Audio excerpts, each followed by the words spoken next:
Good morning. Hope you guys have all been doing well. I haven't uploaded a video for a while, haven't been riding much because we got a big trip planned coming up, doing the Simpson Desert. So basically I'm just getting this thing ready for that and saving some coin. I decided to do a video on pulling the fairings off and like just a step-by-step sort of thing. Just a bit of a walkthrough, just on how I do it. It's not difficult, it's just a lot of fiddling around with plastic little clips. Other than that, it's pretty straightforward.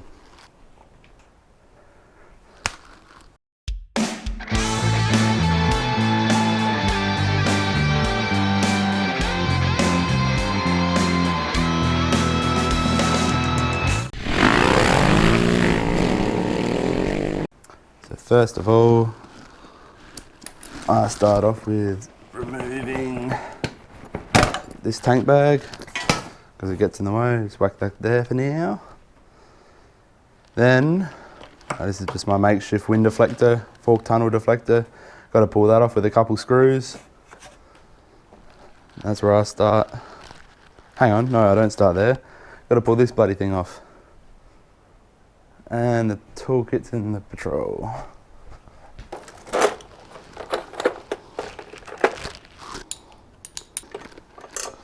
So start off by grabbing a 12mm spanner to take off your crash bars, light bars. Mine's a bit of a pain to get to because of the bash plate. This side's a lot easier to get to because the bash plate doesn't come up as high. That's that undone. So now we need a 10mm.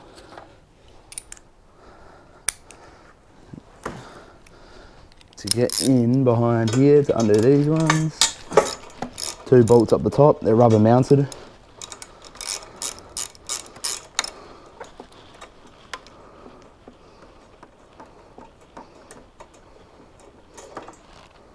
So that's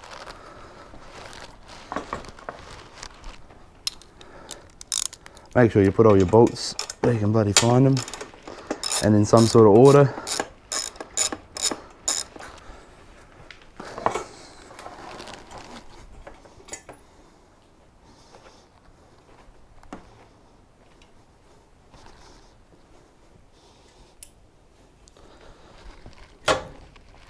Now we move over to the top here. You won't have to take this plastic thing off, but you've still got to undo these bolts to get access to take the side panel off, because this all clips in here.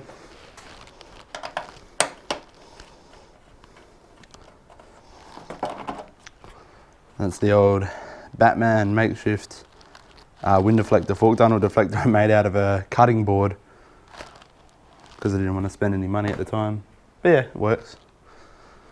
Alright, so now you got all that off, you want to grab your Allen key.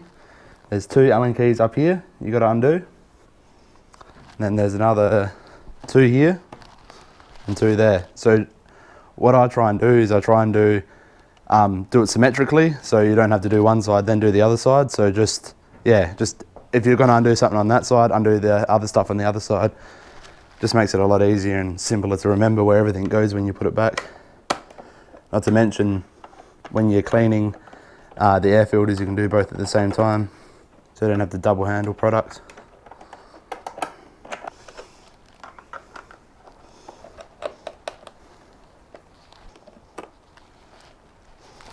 Oops, and yeah, there's little plastic and rubber washers on these bolts you don't want to lose, just because they protect the plastic when you put them back on.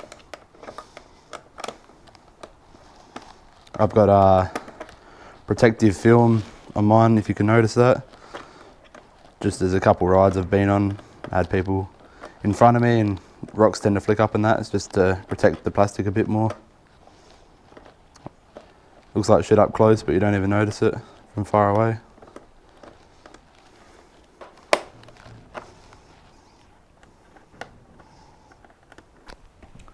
Okay, so after you've done that, go down to your radiators.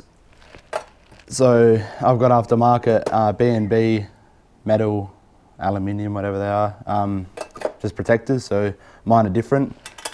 So I think the plastic ones are similar. There's just clips in the side. If I can get to it, around here, there's a clip there, and a clip there. And the way you get them out is you just push them. I'll push the centers of them, and they'll pop out, which you'll see after I get this radiator off. So the stock radiator bolts are 10mm. Ah, that's right, yeah. So with the high fender kit, they're a pain in the bum to get the top.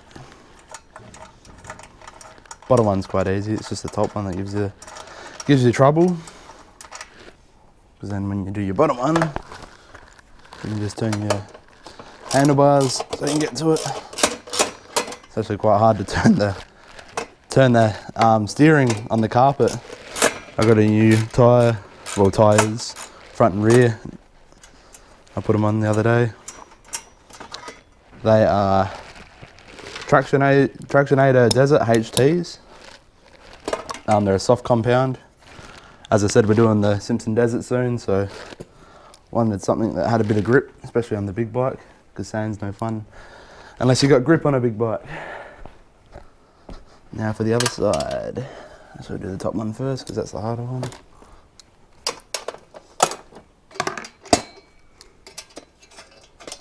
I don't know what it's like doing this with the low fender kit, because I never had the sides off with the low fender. It's probably a lot easier because you shouldn't have to twist the bars, perhaps, I'm not too sure.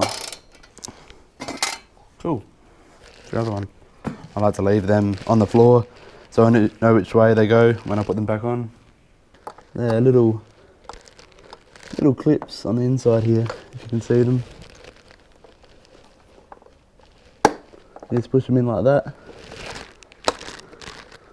and they pull out.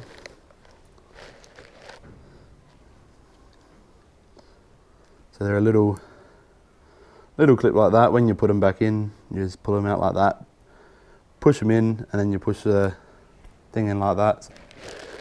Simple idea, but you can tend to break them pretty easily.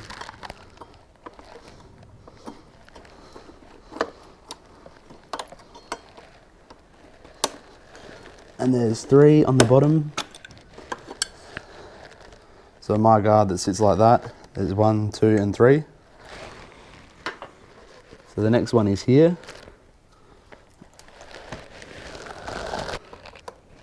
Another one there. One there, and go up again. There's another one just above. Oops. One up behind here, if you can see that. One there, and then there's another one next to it. So yeah, I use an Allen key generally to do these. Don't know why I was using a screwdriver.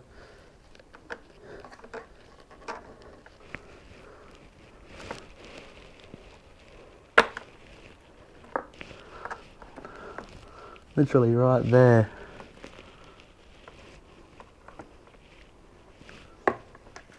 Which you've got to get as well. That's why the Allen key I think is handy.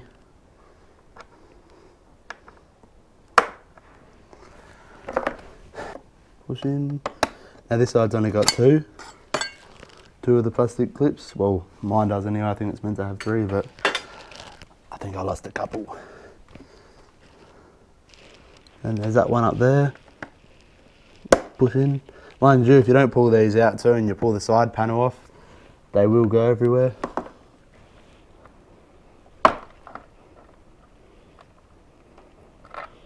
Pop. So that's all the ones on the inside there. Now the outside panels, which is this whole section here, are held on with push clips. So I think there's one there, one down here, might be one in the middle, and then there's a couple up the front. So what I do is I just put my fingers under here. So that should unpop up there. There's another one here, I think. Yep, so you pop that out, just be gentle. I've done it a couple of times, so I know how to do it, but sort of got a feel for it. And there's another one there up the top. Up the front here, you want to be careful because these clip in at the light. So you don't want to break these at all.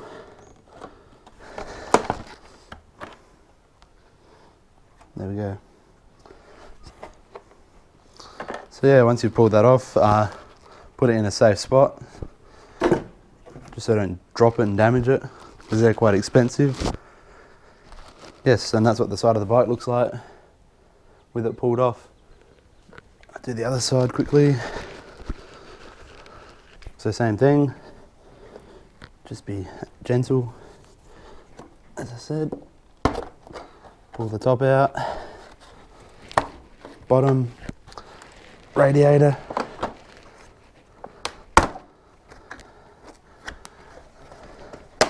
then top one there.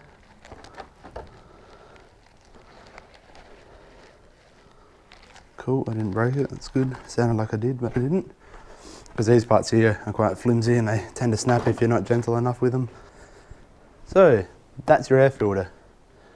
Normally you've got a pipe here that runs longer up to the front, but I've cut them and they're my pre-filters. So I won't actually have to clean my air filter because I run pre-filters, and the pre-filters catch 99% of the shit. So what you need now is a flathead screwdriver. Just be mindful too, these go into plastic. So try not to be too aggressive with them. The bottom ones are located right there. Wrong way. Bottom screws are right there and there. Now they're in little catches, so the screw itself doesn't actually come out. Make sure there's not too much dirt around before you pull this off. Ta-da! That's the air filter in there. Mine are aftermarket. Still not even dirty. This is the second time I've changed the pre-filter. Like, look at that. Grotty as.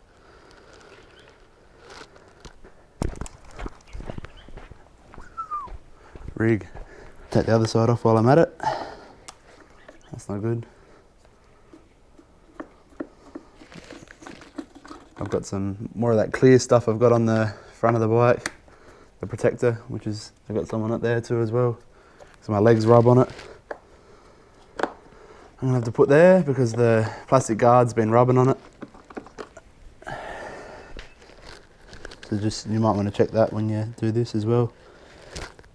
So it starts off like that and then it starts to rust. The worse it gets. So if you haven't got pre-filters on your bike, you don't need to worry about this. So I'm not actually cleaning my air filters, I'm cleaning the pre-filters. Because the air filters barely ever need cleaning with these. As I said before, they catch a lot of the dirt. As you can see, it falling everywhere. With these though, they're not hard to pull out. It's the same thing. Just a screw there and a screw there. But if you are going to pull them out, just make sure everything's clean around it before you do. So these are, yeah, just held on with zip ties. Pull them off. You can see how bloody dirty they are. Very flippin' dirty. Disgusting. So I wash these with mineral turpentine. I get a bucket, which I'll go find in a sec, and I just dump them in there and give them a clean. Then I wash them with soapy warm water to give them a rinse. Ain't got to wait for the bloody things to dry. So now that these are clean, I gave them a wash in mineral turpentine, then in some soapy warm water. Then I gave them a hose off with an air compressor to dry them out and sat in front of the fire for a little bit so they are well dry. Now what I do is I get your air filter oil. Just before I do that, I might give these a bit of a clean because it tends to get really sticky. Grab your air filter oil. There you go. about to rain, so I'm trying to get this done outside as quick as I can. Just do an even coat. Basically like your spray painting, you want everything the same colour.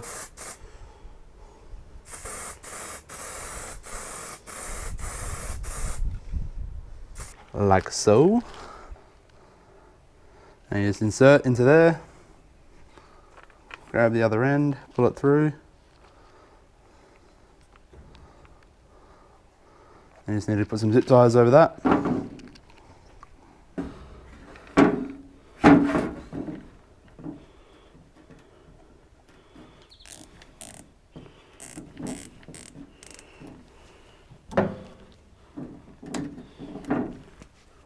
So these two slots, slot in the back there, and you put these back on.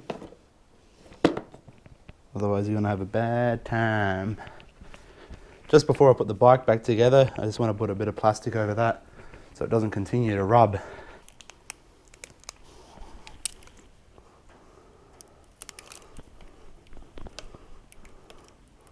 Doesn't have to be pretty.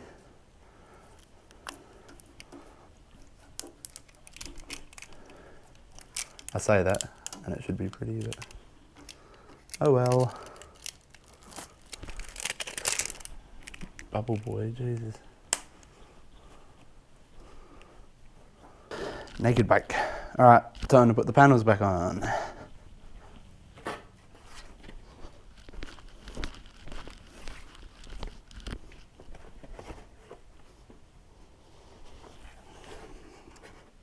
So it's the same process, just in reverse. You gotta start at the front. Make sure these clip in properly. There's a clip on here that clips in there. And then two little clips on the top that clip in there. They can sometimes be a bit of a pain to get on.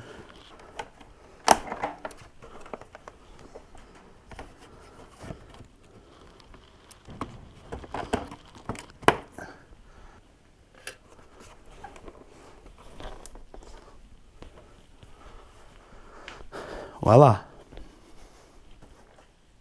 That's that side. So there's these, you got your rubber holes, there's, that one goes there, this one goes here, this one goes here,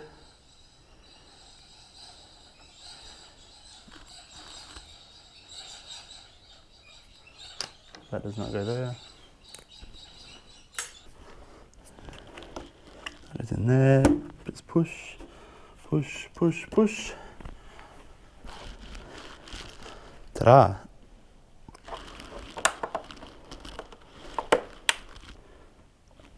So you push them out like that. It's a bit hard to show you, but you put them in the hole and click. And that's all good. Now for the radiator guards, same thing, just reset them, click.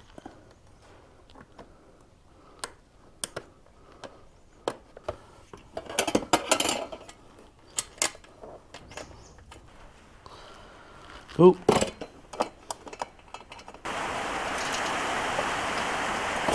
Yay. Got that one. Cool. Radiator guards are on. I found with these top ones, you don't want to go poking around too much when you're trying to put the screw in, because all that holds them behind it is a rubber O-ring with a thread in the middle. And if you're pushing around trying to look for the thread, you can actually push them out and they fall behind the headlight. I did that with one of them. So I had to find another similar nut to put in there. So these are the bolts with the taper on them. I was trying to put the tank bolts in there and they don't fit because they're too big. And I do it every time, every flipping time. Now you can put your screws back in here. Or if you've got a wind deflector, put that back on.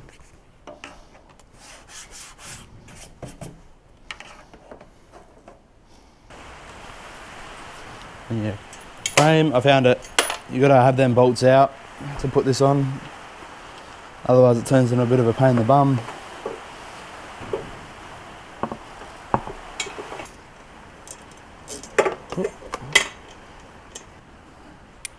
And again, this side's a pain in the butt for me because of the flipping bash plate.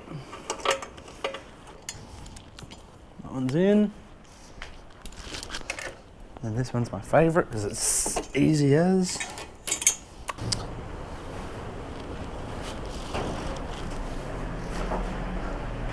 And then you're done. Just got to start it up now and make sure everything's back together properly, and yeah, start her up.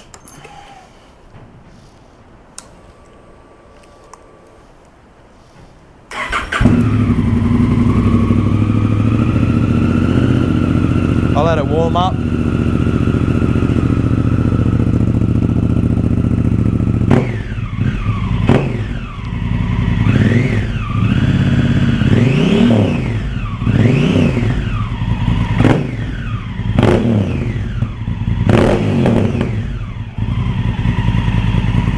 So that's how I change my air filter in the 2018 Adventure Sport Africa Twin. That's all. Pulling apart, how I cleaned them, well, how I cleaned the pre-filters anyway and put it back together. But it's not much different from cleaning the actual air filter. Hope you enjoyed it. I hope this helps you a bit. If you like this video, give it a like and give me a subscribe if you want to follow more of my content when I bring it out. Yeah.